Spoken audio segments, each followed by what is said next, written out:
Hi friends, എല്ലാവർക്കും door to കിച്ചണിലേക്ക് സ്വാഗതം. ഇന്ന് ഞാനിവിടെ തയ്യാറാക്കാൻ പോകുന്നത് ഒരു വെജിറ്റബിൾ ബിരിയാണിയാണ്. അതിന്റെ വീഡിയോയിലേക്ക് പോകുന്നതിന് മുൻപേ ഈ വീഡിയോ കാണുന്ന എല്ലാവരും എന്റെ ചാനലിനൊന്ന് സബ്സ്ക്രൈബ് ചെയ്യണേ. അതേപോലെ ഷെയർ ചെയ്യാനും നിങ്ങൾ ആരും മറന്നു പോകരുത്. ഇനി നമുക്ക് വെജിറ്റബിൾ ബിരിയാണി എങ്ങനെ ഉണ്ടാക്കുന്നത് നോക്കാം. വെജിറ്റബിൾ ബിരിയാണി ഉണ്ടാക്കാൻ വേണ്ടിയിട്ട് ഇതിലേക്ക് കുറച്ച് ഓയിൽ ഒഴിച്ചു കൊടുക്കാം.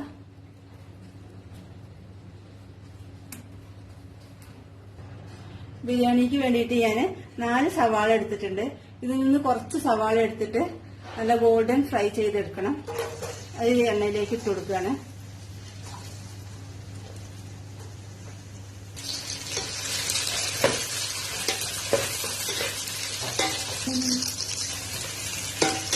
നമുക്ക് ബിരിയാണിക്കുള്ള അരി ഒന്ന് വേവിച്ചെടുക്കാം. അതിന് വേണ്ടിയിട്ട് ഞാൻ കുറച്ച് വെള്ളം ഒരു പാത്രത്തിൽ വെച്ചിട്ടുണ്ട്. ഇത് തിളയ്ക്കുന്നത് വരെ ഒന്ന് വെയിറ്റ് ചെയ്യാം. ഈ സവാള ഫ്രൈ ആയി കിട്ടിയിട്ടുണ്ട്. നമുക്ക് എണ്ണയിൽ നിന്ന് മാറ്റാം. ഈ ബാക്കിയുള്ള സവാളയും കൂടെ നമുക്ക് ഈ എണ്ണയിലേക്ക് ഇട്ട് കൊടുക്കാം.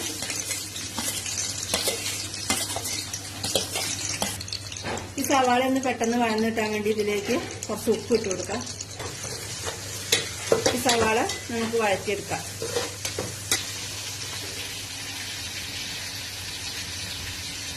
ഈ അരി വേവിച്ചെടുക്കാനുള്ള വെള്ളത്തിലേക്ക് ഞാൻ 3 ബേ ലീഫ് ഇട്ട് കൊടുക്കുന്നുണ്ട്. 5 പട്ടയുടെ പീസ് ഇട്ട് കൊടുക്കുക. 5 ഏലക്കായ, ഒരു 6 ഗ്രാമ്പു ഇട്ട് കൊടുക്കുന്നുണ്ട്. ഒരു 3 പീസ് ജാതിപത്രി ഇട്ട് കൊടുക്കുന്നുണ്ട്. ഈ ചോറിന് ആവശ്യത്തിലുള്ള ഉപ്പും ഈ വെള്ളത്തിൽ ചേർത്ത് കൊടുക്കാം.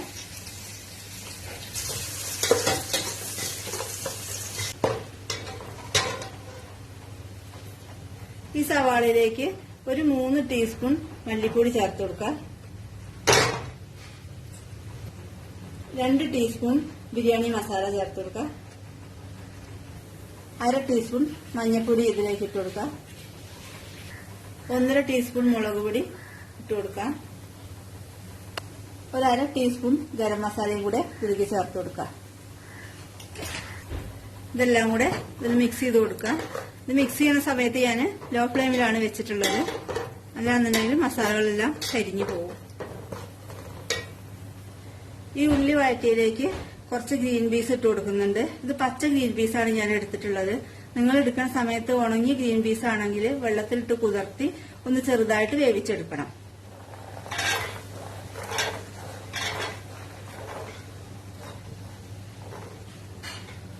കുറച്ച് ക്യാരറ്റ് ഇട്ട് കൊടുക്കുന്നുണ്ട്. പച്ചക്കറിയൊക്കെ നമ്മളെ ഇഷ്ടത്തിന് ചേർത്ത് കൊടുക്കാം.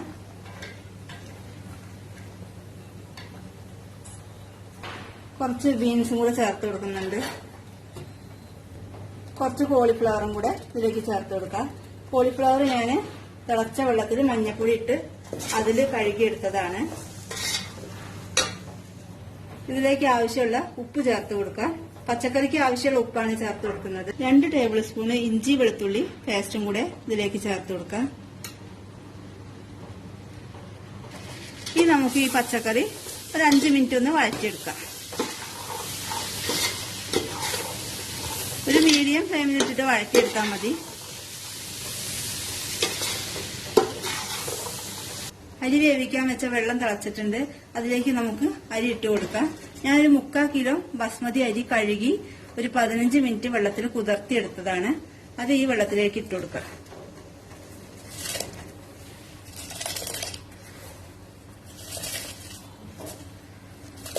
അരി ഇട്ടതിന് ശേഷം നമുക്ക് ഈ അരി ഒന്ന് ഇളക്കിയെടുക്കാം. ഈ പച്ചക്കറി ഒന്ന് ഇളക്കി നോക്കണേ ഇടയ്ക്കൊക്കെ ഒന്ന്. അതേപോലെ ഒന്ന് അടച്ചു വെച്ചിട്ട് വേണേ വഴറ്റിയെടുക്കാൻ. ഈ പച്ചക്കറി ഞാൻ വഴറ്റിയെടുത്തിട്ടുണ്ട്. ഞാനിതിലേക്ക് ഒരു 100 മില്ലി തൈര് ഒഴിക്കുന്നുണ്ട്. തൈര് ഞാൻ ഉടച്ചെടുത്തതാണ്. ആ തൈര് എടുത്ത ഗ്ലാസ്സിന് ഒരു 1/2 ഗ്ലാസ് വെള്ളം കൂടെ ഇതിലേക്ക് ഒഴിക്കുന്നുണ്ട്. ഇനി ഇതെല്ലാം കൂടെ ഒന്ന് മിക്സ് ചെയ്തെടുക്കാം. പച്ചക്കറി ഒരു 3/4 ഭാഗം അടച്ചു വെച്ച് വേവിച്ചെടുക്കാം. അരി ഒന്ന് ഇളക്കി നോക്കാം. നമുക്ക് വെന്തിട്ടുണ്ടോ നോക്കാം.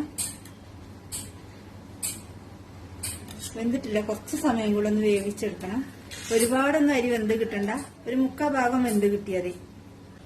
ബിരിയാണിക്കുള്ള ചോറ് വെന്തിട്ടുണ്ട്. നമുക്ക് ഈ ചോറിലെ വെള്ളം ഒന്ന് വാർത്തെടുക്കാം. ബിരിയാണിക്കുള്ള പച്ചക്കറിയൊക്കെ വെന്ത് കിട്ടിയിട്ടുണ്ട്. ഞാൻ ഈ പച്ചക്കറിയിലേക്ക് കുറച്ച് പുതിനയില ചേർത്ത് കൊടുക്കുന്നുണ്ട്. അതേപോലെ തന്നെ കുറച്ച് മല്ലിയിലയും കൂടെ ചേർത്ത് കൊടുക്കുന്നുണ്ട്. ഇതെല്ലാം കൂടെ ഒന്ന് മിക്സ് ചെയ്തെടുക്കാം. സ്റ്റൗ ഓഫ് ചെയ്യാം. ഇനി ഇതിലേക്ക് ചോറിട്ട് കൊടുക്കാം. 2 ലെയറായിട്ടാണ് ഞാൻ ചോറിട്ട് കൊടുക്കാൻ പോകുന്നത്. ഈ ചോറിന്റെ മുകളിലായിട്ട് കുറച്ച് മഞ്ഞൾപ്പൊടി കലക്കി വെള്ളം ഒഴിച്ചു കൊടുക്കുന്നുണ്ട്.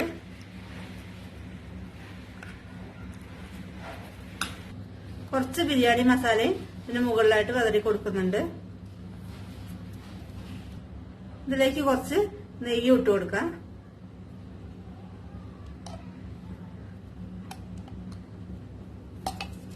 നേരത്തെ നമ്മൾ ഫ്രൈ ചെയ്ത് വെച്ചിരുന്ന കുറച്ച് സവാള ഇതിന്റെ മുകളിൽ വിതറി കൊടുക്കാം. അതിന് മുകളിലായിട്ട് കുറച്ച് മല്ലിയിലയും കൂടെ വിതറി കൊടുക്കാം. കുറച്ച് പുതിനയിലയും കൂടെ ഇട്ട് കൊടുക്കാം. ഇനി നമുക്ക് അടുത്ത ലെയറും കൂടെ ഇതിന്റെ മുകളിൽ ഇട്ട് കൊടുക്കാം. ഈ മുകളിലത്തെ ലെയറിന്റെ മുകളിലും ഈ ചോറ് കൂടെ നമുക്ക് ഇതേപോലെ കുറച്ച് മഞ്ഞൾപ്പൊടി വെള്ളം ഒഴിച്ചു കൊടുക്കാം. അതേപോലെ തന്നെ കുറച്ച് ബിരിയാണി മസാലയും കൂടെ വിതറി കൊടുക്കാം. കുറച്ച് നെയ്യും ഇട്ട് കൊടുക്കാം.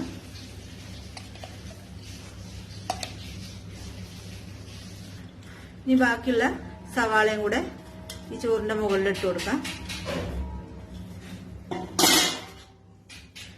ബാക്കിയുള്ള മല്ലിയിലയും പുതിനയിലയും എല്ലാം അതിന്റെ മുകളിൽ ഇട്ട് കൊടുക്കാം. ഇനി നമുക്ക് ഇത് അടച്ചു വെച്ചിട്ട് ഈ ബിരിയാണി ഒന്ന് ദമ്മിട്ടെടുക്കാം.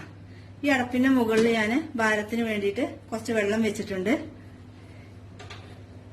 ഇനി നമുക്ക് ഇത് ഒരു 15 മിനിറ്റ് ലോ ഫ്ലെയിമിൽ ഇട്ടിട്ട് വേവിച്ചെടുക്കാം. ഇപ്പൊ നമ്മുടെ ബിരിയാണി വെച്ചിട്ട് 15 മിനിറ്റ് ആയിട്ടുണ്ട്. ഇനി നമുക്കിതൊന്ന് തുറന്നു നോക്കാം.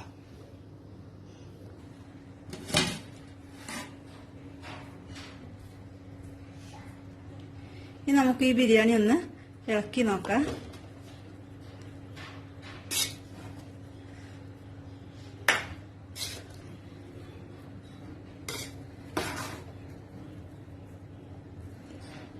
ഇനി നമുക്ക് ഈ ബിരിയാണി ഒരു സെർവിംഗ് പ്ലേറ്റിലേക്ക് മാറ്റാം.